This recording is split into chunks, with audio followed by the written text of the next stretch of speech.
She planned to move her old boyfriend into my home behind my back. She wanted to take my place. I made a trap. It showed a bad truth. This made them have no home. It showed who they really were. I am a man. I am 30 years old. I dated Vicky. She is a woman. She is 26 years old. We dated for 14 months. We met on a friend's boat. She was cute. She seemed fun. We got along fast. Maybe too fast. I see that now. She changed to be what I wanted. She was like a color-changing lizard. This was a bad sign. But I did not see it. I was dumb. We moved fast. She moved in with me 6 months ago. She said her rent went up. That was a lie. I found out the truth later. Her roommate made her leave. Why? She took clothes and jewelry without asking. My home is not fancy. It has 1 bedroom. It is in a good area. But it is mine. Only my name is on the paper. I pay all the bills. All of them. She sometimes gave me money for lights and water. She bought food sometimes. She said this was her fair share. But buying snacks and drinks 2 times a month is not helping pay for the home. The first few months were good. Or I thought they were good. When bad things happen slowly, you might not see it. Then it is too late. I saw strange things after 3 months. Things that made me feel crazy when I talked about them. But there was always a problem. His name was Chris. He was very tall. Chris was her old boyfriend. They dated for 3 years.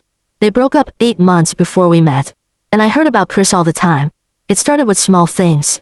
We would watch a movie. She would say, Chris and I saw this movie. He did not like the end. Or we would try a new place to eat. She would say, Chris said their pasta was not good, but their steak was great. Or I would say we should go on a trip. She would say, Chris and I went there. It rained all the time. But we had fun. She always had a happy smile. Like she was thinking about good times with him. The first few times, I said nothing. People talk about old relationships. That is fine. I am not a young boy with no confidence. But she did this every day. Sometimes many times a day. One night, after 3 months, I said something. We were making food. She said Chris puts more garlic in the food. He learned it from his grandma from Italy. Then she said, Did I tell you about our trip to Naples? I said, Can I ask you something? I put down the spoon. Why do you talk about Chris so much? She looked surprised. Like I asked a dumb question. She said, Do I? I said, Yes, you do. A lot. We cannot go one day without hearing about Chris. About his good food. About his trips. About everything he does. She said, We were together for 3 years. Ryan, he is just part of my past. It does not mean anything. She moved her shoulders. She went back to cutting food. Like I was being silly. I said no more. I tried to tell myself I was making too much of it. But she kept talking about Chris. She talked about him even more. 1 month later, we were shopping. She held up a shirt. She said, Chris had a shirt like this. It looked good on him. You might look good in it too. Like I should feel good that she compared me to him. I tried again. I said, Why do you talk about Chris so much? It is strange. She got mad. Her eyes looked angry. She said, Are you not sure of yourself? We are just friends. It is not a big deal. I said, You're friends? You still talk to him? This was new to me. She said, Yes, we text sometimes. So what? We did not have a bad breakup. He is a good man. This was new to me too. But I tried to be the good boyfriend. I tried to not get mad about her old boyfriend. That was my first mistake. But I was very upset. I went to work. I went to the gym sometimes. I tried to tell myself everything was okay. At work, a woman named Cassidy said hi to me. She works in the money office. She said just 3 words, Hey Ryan. But her eyes said more. She smiled a small smile. It made me feel like a person again. Not just a machine that gives money and listens to problems. I was not looking at her in a bad way. I do not do that. But when your relationship is very bad, it is good to know normal people exist. What bothered me most was this. Vicky acted like we were a happy couple online. But she was different in real life. She put pictures of us online. She wrote things like, My person forever. But on our special day, she texted, all through dinner. She got mad when I did not buy her costly gifts. But she never remembered important things about me. She did not know the names of my best friends. We were together for 1 year. But she wanted me to know all her family's birthdays. After we lived together for 5 months, I knew something sad. I was happier when she was not home. When she was gone, I could rest. I could watch what I wanted. I could eat what I wanted. I did not have to worry about saying the wrong thing. I did not have to fight for an hour about how I do not support her dreams. Her dreams changed every week. 1 week she wanted to open a cake shop. The next week she wanted to travel and post online. I started to work late. I worked on weekends too. I did anything to not be home with her. The air in our home felt strange and tense. My friend Marcus saw I was sad. He asked if everything was okay. I told him a lie. I said I was saving money for a trip, but I think he knew the truth. His old girlfriend did the same thing to him. Then came the night that changed everything. I was in the kitchen. I was making a simple dinner. It was not special. I just wanted to make something good to eat. I had a long day at work. I am not a good cook, but I can make simple food without burning the house. I tried a new sauce. I found it at a food store from Asia. The old woman who owned the store made me buy it. She said it would make my food better. She was right. I try not to cook the vegetables too much. I learned that lesson before. Vicky came home from her exercise class. She still had her exercise clothes on. She had her phone in her hand. She always had her phone. She seemed very happy. Too happy. And she was not sweaty. That was strange. She said she did hard exercise for 45 minutes. She said, "Hey baby." She took a pepper from the board. "I need to talk to you about something." When someone says those words, it is never good news. I said, "What is it?" I kept looking at my food. I had stopped giving her all my attention months ago. I knew it was always something small that could wait. She said, "My friend has a problem. The man who owns his building is selling it. Everyone must leave by the end of the month. He cannot find a new place. All places cost too much now." I knew what she would say next. I put down my spoon slowly. I felt like I was in a movie. Everything seemed to move very slowly. She said, "He needs a place to stay for a while." She was looking at her phone. She did not look at me. She talked about adding another person to our home like it was nothing. She said, "Just until he finds a new place. 1 month, maybe 2. I asked, "You want a friend to live with us?" I tried to sound calm, but inside, I was screaming. I asked, "Who are we talking about?" She stopped talking for a second. That small stop told me everything. She said, "It is someone I have talked about before." She spoke softly. She looked at her nails like they were very interesting. I lifted my eyebrow. "Who?" She moved her feet. "Just a friend from the past." I said nothing. I just looked at her. Finally, she made a sound like she was tired. Like I made her tell me. She said, "Chris." She spoke very softly. There it was. The man from her past that she said was gone. I said, "Chris?" I made my voice sound serious. "Your old boyfriend, Chris?" She said, "Yes, but he is just a friend now." She said it too fast, like she was trying to run from the truth. She said, "Listen, he is very quiet. He is very nice. You might learn from him. He is good at fixing things. And his cooking is better than yours. No offense." She gave me a big fake smile. But she was helping me. But she was trying to put her old boyfriend in my home. Like a trick. The way she said it was strange. Like moving your old boyfriend into your new boyfriend's home is normal. It is not normal. I asked, "Why did you not tell me it was Chris at first? Why did you decide this without asking me?"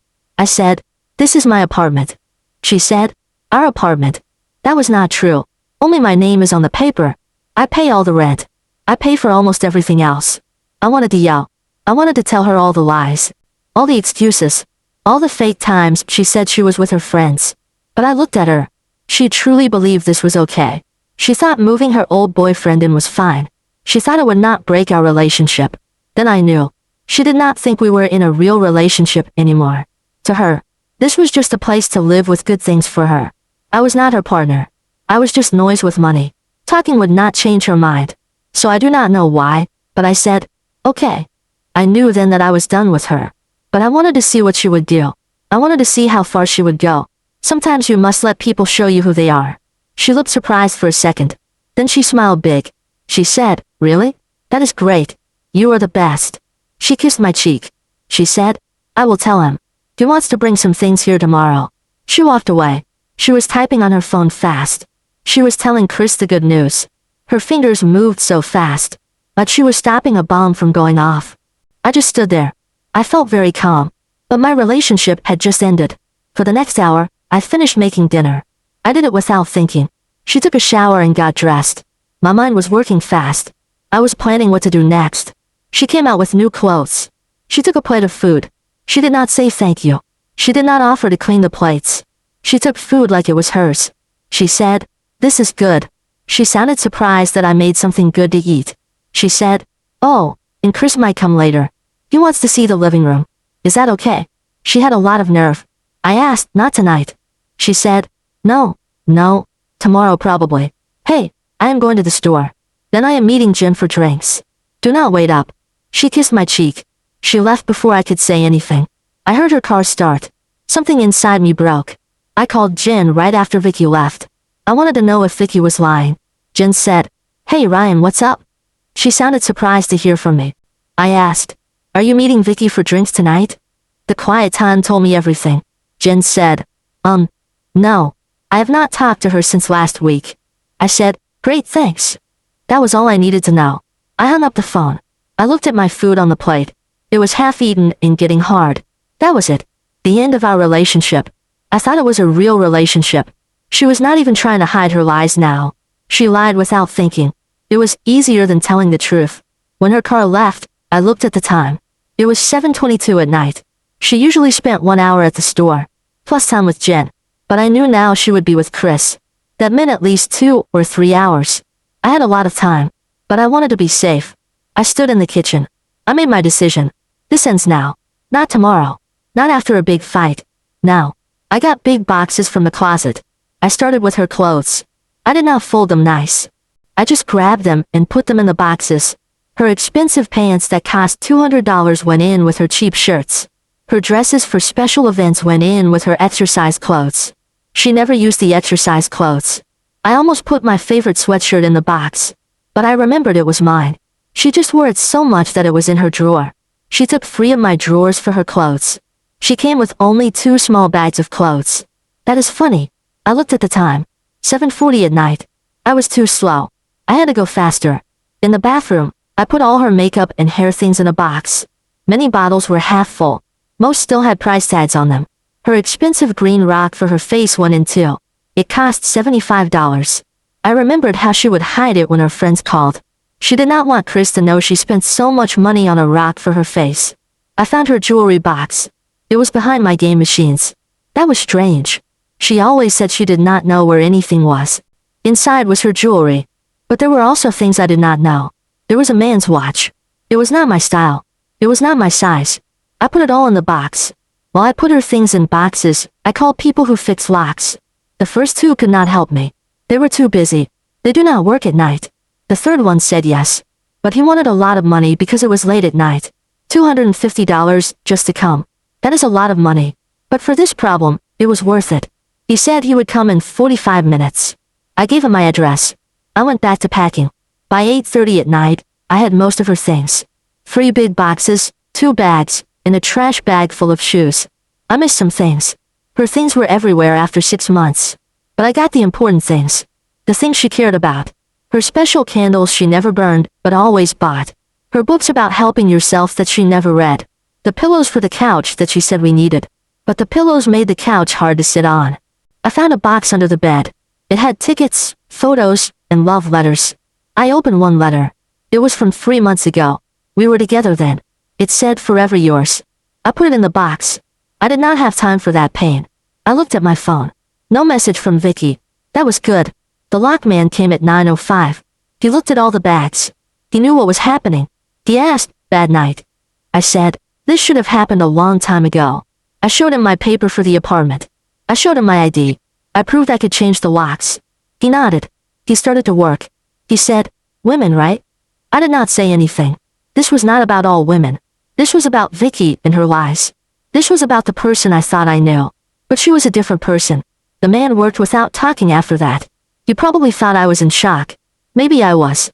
By 9:40, the new locks were on my door. I had 2 new keys. I paid him. I gave him $50 more because he came fast. I also wanted him to remember me, in case the police asked questions later. That was not a good thought. But you must be smart in bad situations. When he left, I carried the boxes and bags outside. I went up and down the stairs 4 times. I kept looking at my phone. A neighbor saw me from her balcony. She just nodded her head. I think she saw Vicky leave at strange times. She understood what was happening. Mrs. Wilson was the old principal of a school. She saw everything. I put the things in a nice way. I am not a bad person. I took a picture of the pile. Now came the hard part. I needed Chris's phone number. I looked at Vicky's contacts on my computer. She had put her Google account on my computer months ago. She never logged out. I found a Chris with a different name than she told me. He was underwear contacts. But they did not work together. She was tricky. His number was there, waiting for me to use it. I sent him the picture. I wrote, Vicky is moving in with you now. Her things are at my place. She said you would be happy to have her. It was 10:13 at night. She would not be back for a long time. She was still at the store, and with Jen. I went inside. I locked both new locks. I sat on the couch. My hands were shaking. That is strange. Your mind can feel calm, but your body knows you are in a dangerous situation. For 20 minutes, nothing happened. The apartment was very quiet. I could hear the fridge making noise. I could hear the TV from next door. I could hear a car alarm far away. Then my phone made many sounds. 18 missed calls. 9 voice messages. 31 texts. I looked at the messages. They said, Ryan, what is wrong with you? Answer your phone. Are you crazy? My things are on the street. I am coming home now. You will be sorry for this. Chris is very upset. You cannot do this. My clothes are outside. It might rain. This is not right. I am calling the police now. That last message scared me. Could she get me in trouble? Was it against the law to put her things outside? I turned off the sound on my phone. I tried to breathe. This would be a long night. I called Marcus. He studies law. But he did not answer. Great. The one time I need help with the law. The man who always talks about laws at parties. And he cannot help me now. I walked around my home. I jumped at every sound. I thought I would hear police sirens. At 11:30 at night, the loud hitting started. Not knocking. Loud hitting that made the door shake. It probably woke up many people in the building. I heard, Ryan, open this door now. I looked through the small hole in the door. Vicky was there. Her eye makeup was running down her face. She looked like a raccoon in water. Chris stood behind her. He looked uncomfortable. He wore a nice shirt with the sleeves up. He kept looking around, like he wanted to be somewhere else. He was a tall man. I guess he was good looking. His hair looked like he did not care about it. But that look takes 45 minutes to do. He looked like the kind of man who would put a camera in a bathroom. She said, Ryan, I know you are in there. This is my home, too. I took a deep breath. I said, Vicky, this is my apartment. My name is on the paper. You decided your old boyfriend was moving in. You did not tell me the truth about who he was. I did not say yes. Your things are outside. Please leave. She said, you cannot do this. I have rights. You are not on the paper. You do not pay rent. I said these facts in a calm voice. She said, I will take you to court. I will tell everyone you are a bad person. I will ruin your life. I thought, what if I did something wrong? What if she can really ruin me? I have read stories online. Men get in trouble with the law, even when they did nothing wrong. Chris finally spoke. He said, Vicky, come on. Let us go. We can fix this tomorrow. He sounded tired. Maybe he felt bad. I wondered if she acted like this in all her relationships. Making problems. Making people fight each other. Always acting like the victim. She screamed at him. Do not tell me what to do. Then she yelled at my door. Ryan, you have until 3 o'clock to open this door. 1, 2. I said nothing. What would she do at 3? Break down the door? Call an army? She said, fine. You asked for this. I am calling 911 now. I heard her dial the phone. Then she told a sad story. She said her boyfriend put her on the street. She was scared. She did not know where she would sleep. She should win an award for acting. If lying was a sport, Vicky would win many gold medals. After 15 more minutes of yelling and hitting, a neighbor shouted, be quiet, or I will call the police. Chris finally got her to leave. The last thing I heard was, this is not over. I did not sleep much that night. I jumped at every sound. I thought the police would come any minute. Marcus, if you read this, I thought about everything in my head. I thought about going to jail. I thought about telling my boss why I missed work. I would have to say I was in jail. I would need a lawyer. I do not have much money. Good times. At 1 in the morning, Jen called. Jen is Vicky's friend. I almost did not answer. I thought it was Vicky using Jen's phone. But I decided to answer. Jen said, Ryan, what happened? Vicky just called me. She was crying a lot. She said you put all her things on the street. She said you changed the locks. I was very tired. But I explained. I said, she told me tonight that her old boyfriend Chris was moving in with us. She said he was just a friend. I said I knew who he was. She has been seeing him for months. She lied to me. I am not okay with that, Jen.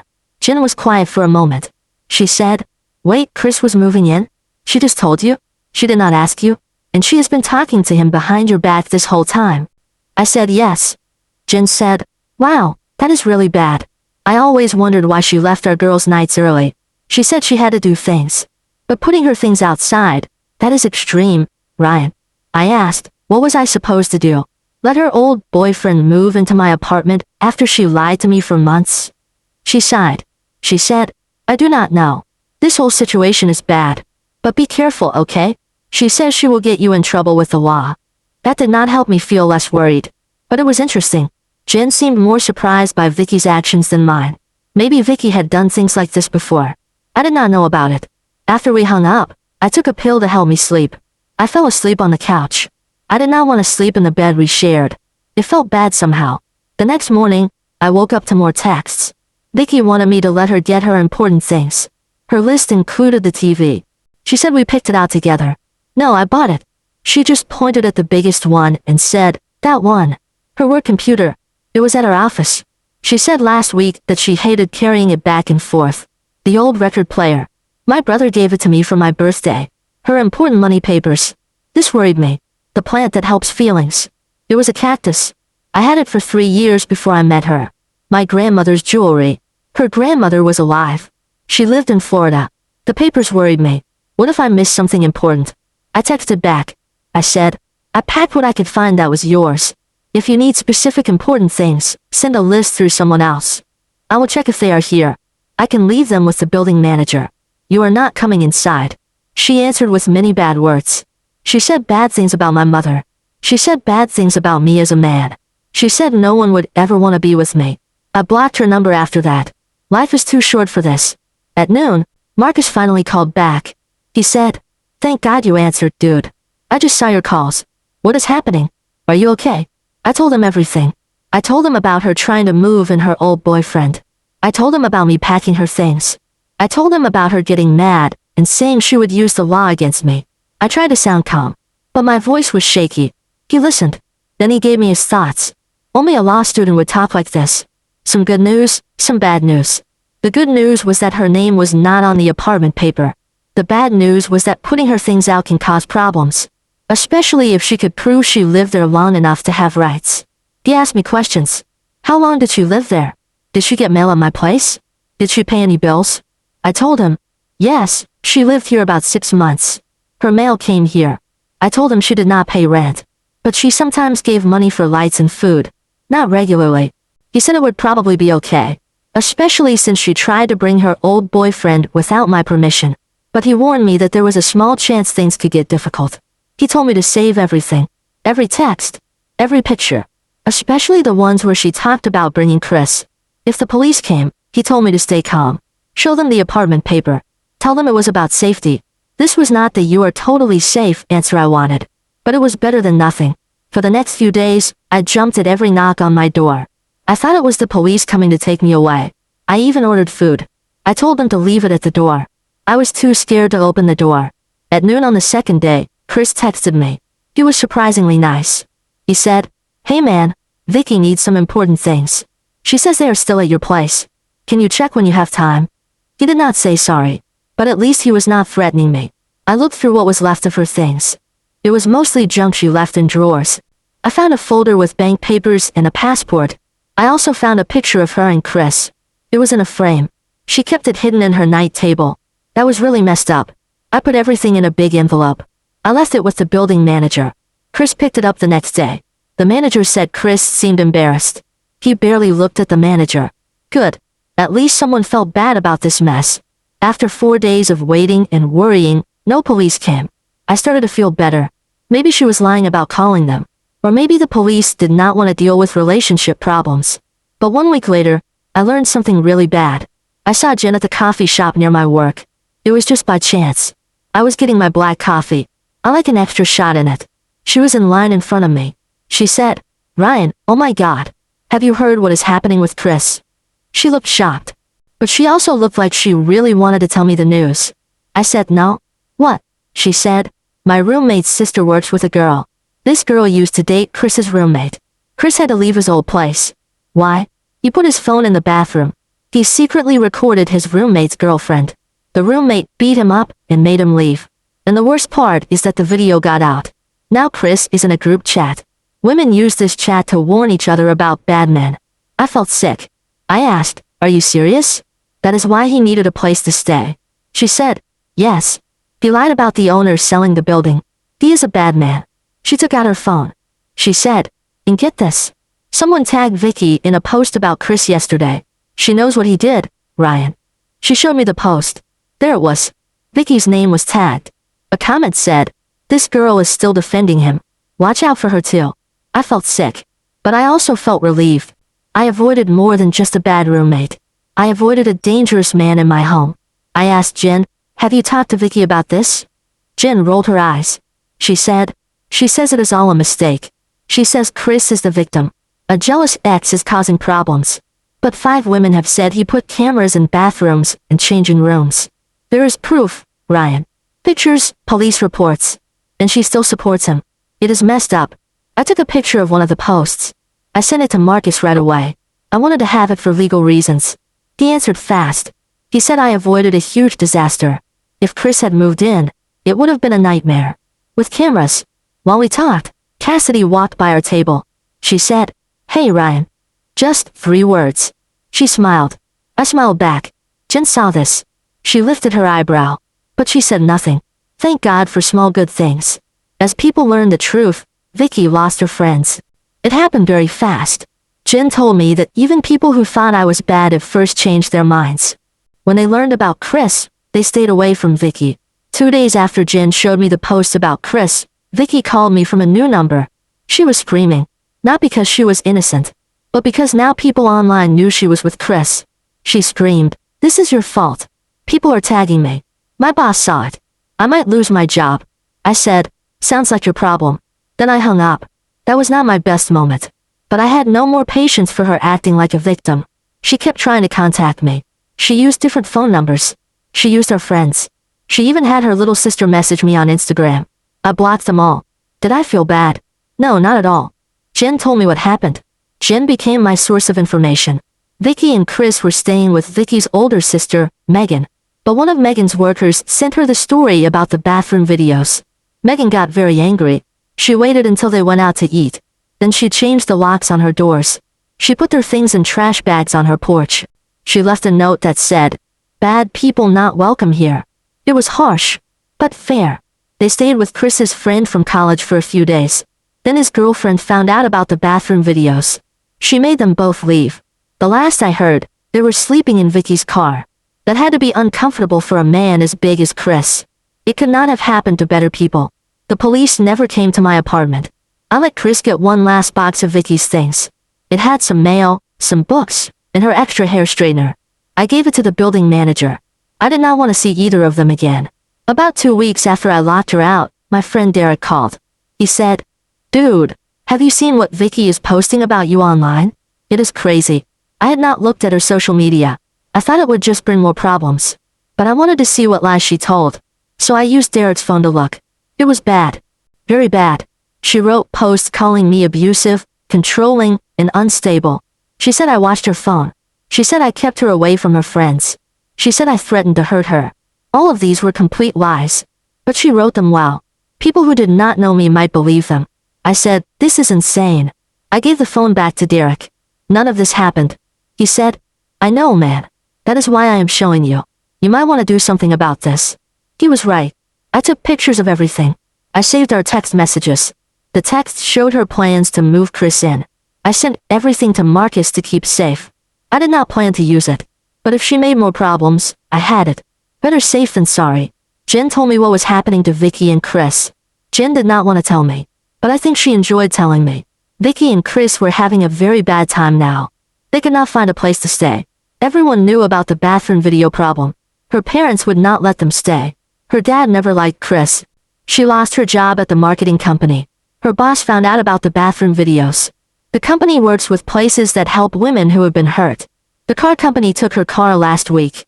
She could not pay for it. People on social media are mean to her.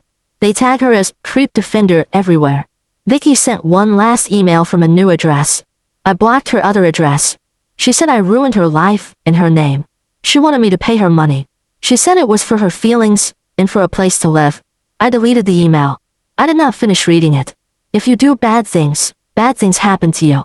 It has been about a month since what my friends call the Great Box Eviction. I do not feel bad. Not even a little. My life is good now. Yesterday, I asked a woman to eat dinner with me after work. I will let you guess who. She said yes. The 3 words she said to me in the hallway meant something. We have been texting a lot since then. It feels so different to talk to a normal person. No games. No secrets. Just real talk with a person who is not trying to control me. My friends took me out to celebrate. They called it my Freedom Day. Marcus said he never liked Vicky, but he did not want to say anything. Derek said she always felt strange. Even my mom said something. My mom tries to see good in everyone. She just said, I am glad you are happy again, Ryan. The way she said it meant a lot. This whole thing taught me important lessons. About limits. About respecting myself. About trusting my feelings. When people show you who they are, believe them.